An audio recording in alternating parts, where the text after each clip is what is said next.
40 milioni di danni solo per i privati cittadini di Castelfranco Veneto, più quelli al patrimonio pubblico. Gli allagamenti del 16 maggio e del 25 giugno hanno messo in ginocchio quasi tutti i comuni che si trovano lungo il Muson, a cavallo tra le province di Padova e Treviso. E così 17 sindaci, per la Marca oltre a Castelfranco, anche Asolo, Castello di Godego, Resana e Riese Pio X, si sono incontrati a Campo San Piero, dove, indossando la fascia tricolore per dare solennità al gesto, hanno firmato una lettera indirizzata a Ministero, Protezione Civile, parlamentari veneti e Regione, chiedendo con forza due cose. La prima, che vengano subito risarciti i cittadini che hanno subito danni enormi, per milioni, in molti casi si sfiorano i 100.000 euro a famiglia.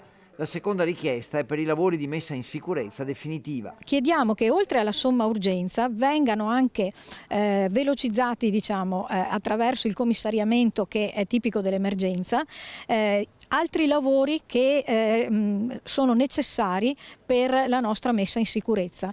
Nello specifico vasche di laminazione, cito quella di Spineda a nord di Castelfranco, lavori sugli argini e anche altri lavori lungo l'alveo. A Castelfranco nessuno dimenticherà mai la pioggia impressionante o Piazza Giorgione sotto a 50 cm d'acqua. Ogni qualvolta si vede una nuvola all'orizzonte di Castelfranco Veneto sale l'ansia, no? Perché l'imprevedibile è successo 2 volte e quindi non si può più parlare di qualcosa di imprevedibile. Bisogna lavorare per creare delle infrastrutture su tutta l'asta.